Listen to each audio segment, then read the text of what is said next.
Season 2 of Lord of the Rings Rise to War brings many things, including the new special unit, the Bree Rider. And in this video, I'm going to break it down, everything you need to know, where you unlock this unit, and also, is it even worth it in the first place? And the short answer is a definite yes. Stick around in this video for everything you need to know, including a few reports.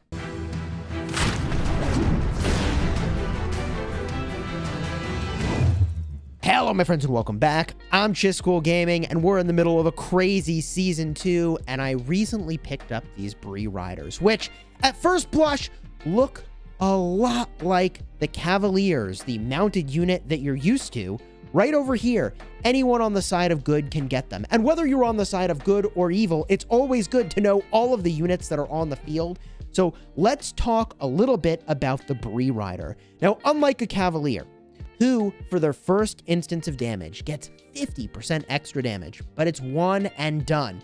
The Bree Rider gives you value throughout the fight.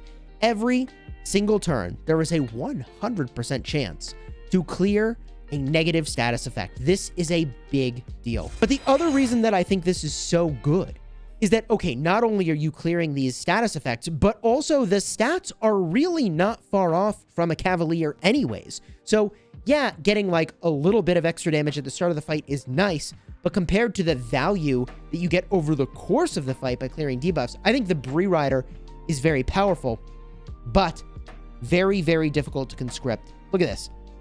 30 minutes of command is disgusting. And the resources, 6,050 food per command.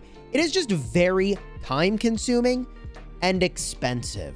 So for this to be worth it, you're really going all in on the fact that clearing a debuff is good, which, by the way, if you know you're fighting against enemies that for whatever reason aren't doing any debuffs whatsoever, okay, don't use the Bree Riders. But I find that against evil especially, and even against Rohan now, I am enjoying using this unit, especially when I can pair it with someone who can heal it and keep it alive so that I'm not just like burning through many commands of these every single time I bring them into the battle, although I do a little bit of that too. So let's just very briefly compare the stats here on the Bree Rider.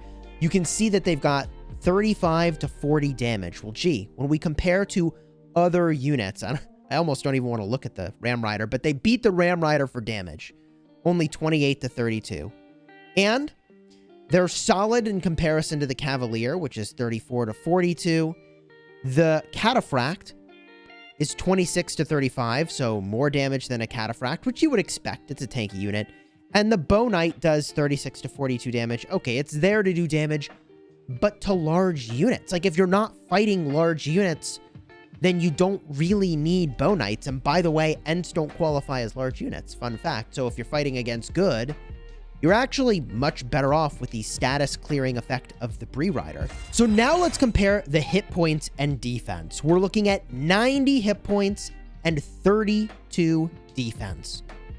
So if we compare this to the other units, the Ram Rider has the same hit points and more defense, which you would kind of expect from the Ram Rider. Okay. The Cavalier has less hit points, but slightly more defense. We've got the Bow Knights, which have less hit points and like barely, like about the same defense, okay? And then the Cataphracts, which, like, yes, they have more hit points and way more defense, and we know that that's really by design. Also, I'm not even really comparing to my special unit here, the Swan Knight, because most people won't have access to this, but the Swan Knight is like way tankier and does less damage. So the Bree Rider actually has some solid stats here, and its speed is really the only other things we want to compare. I guess speed and siege. At 121 speed and 20 siege, how does this stack up? It's faster than a Ram Rider, but less siege. It is slower than a Cavalier and less siege. It is slower than a Bow Knight, but more siege.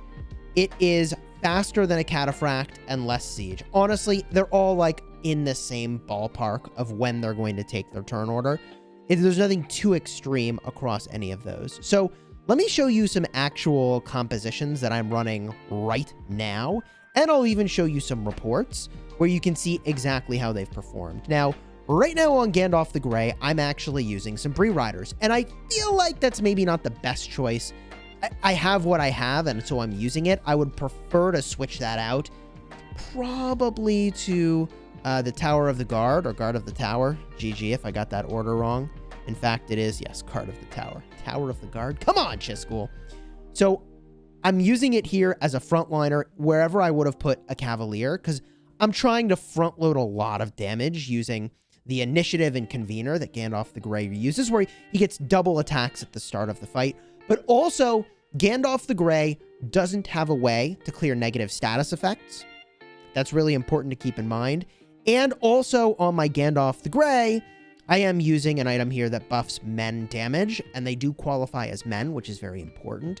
So I'm kind of going all in on that plan to make them do a lot of damage. And I have a lot of ways to keep them alive in this army. So I'm not just going to, like, hopefully lose all of them in a fight. I am reducing the damage that they receive. I've got sustain on my worn out smoking pipe. So I got a lot of ways to keep them alive. If we just get a look at another army where I'm using them, I actually am not using them on my Éomer, who is a glass cannon freaking monster.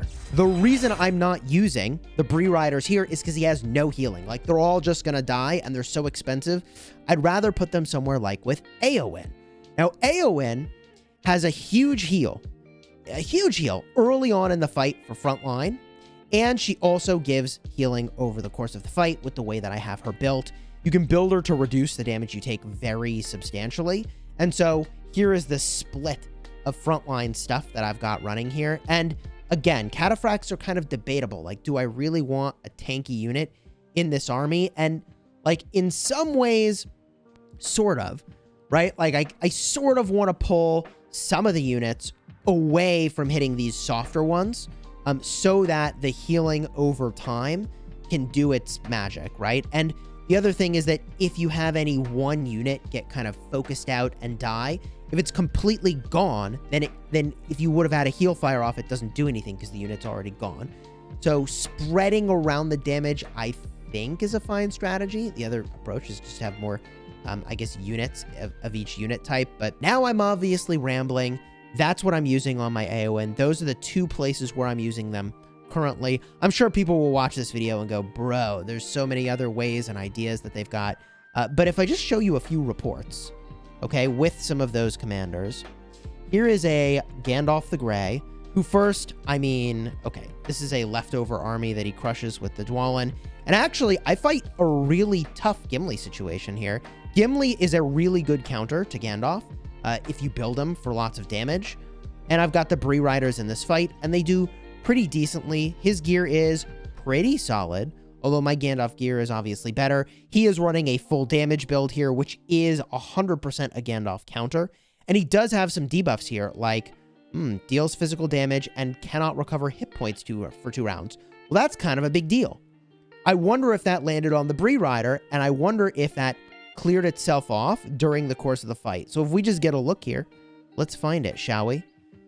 The Bree Rider takes debuffs and clears them off. Let's find out. Bree Rider went first in round 1, and the first thing it does is cures a status effect, which is pretty cool. So as long as my Bree Rider is going before my Gandalf, which it looks like that is going to work out, then I should clear the thing that is going to make it so I can't heal potentially, which is pretty awesome. So Bree Rider is still going first here, although there was still no effect to cure on turn 3. Bree Rider gets dual blows from... Oh, Convener ended. Just kidding. Bree Rider was cured by Bree Rider's Steady Will. There was a defense reduction that is now removed. Nice. That's actually kind of awesome. Looking further down into the report, Bree Rider was cured again. The defense reduction has been removed. Okay, now what defense reduction is the Bree Rider getting? Let's see here. It might be concussion. Concussion is reducing the damage they deal. That's one way that they're getting debuffed. And let's see here. Bree Rider had an avoidance effect. Very nice. Here is one of those effects. So Gimli activates break defenses. Their defense was diminished by 30%. Right? So clearing that debuff is kind of a big deal. Although what's a little unclear to me, they have Ram Riders. So that might be another place that we're getting that negative status effect. So that's just one report. I'm just going to move on to another one to give you another example here. Here is Éowyn versus Gandalf. Now, this is kind of interesting because I wonder, is Bree Rider going to get stunned and then clear the stuns? That would be kind of cool to see. So let's find out here. If I cruise into this report, Cavalier, ooh, they went first because they had the initiative because of Convener. GG. So my Bree Riders are getting a little beat up here. Bummer. But Eowyn does a bunch of healing. Also mend. Got him. Got him with the accessory heal. Nice. Okay, so let's look on the next Bree Rider turn here. Actually, I might have had since he went first. Bree Rider cured Steady Will. Okay. Bree Rider's damage reduction was cured by Steady Will. So Bree Rider got hit by a damage reduction. How much damage reduction was it? Let's see. Ah, that's interesting. Look, it's over here. Gandalf the Grey activated Mithrandir before the fight, and the Bree Rider cleared off the 33% damage dealt reduction. Wow. Do you see why I like Bree Riders? Are you getting why this is such a powerful unit here? So if I continue down, Bree Rider was cured by Bree Rider's Steady Will, but there was no effect to cure. Okay. Then we go to the next turn here. Bree Rider recovers from Eowyn's Frontline Rescue. That's the ability I was talking about Eowyn that does a big heal toward the start of the fight, as a part of the reason I used them in this unit at all. But so there was only the effect at the start, but still it was pretty reasonable. Here's some more reports. What happened here? I beat a Gandalf, went into a draw, and then after the draw, finished off a Dwalin, and then fought an Éomer. Now, Éomer is a hard counter to Gandalf. If they have a proper damage build, and I'm up against some freaking marshals over here, which is pretty rough. But if I look at the Gandalf versus Gandalf combat, and it looks like his Gandalf was weakened, maybe the Bree Rider gets stunned at the start here, and we can just figure out how that went. Bree Rider's stun, cured by Bree Rider's Steady Will. Awesome. There it is, right? So he cleared the stun, and then was able to do the double attack. So the Bree Rider attacks, but the guard of the tower had avoidance from Mithrandir and avoided all attacks. And the Bree Rider attacked again. But let's see here. The guard of the tower suffered damage. Right? That's amazing. So not only did I clear the stun, but I got to take advantage of the double attack from the Convener from my Gandalf.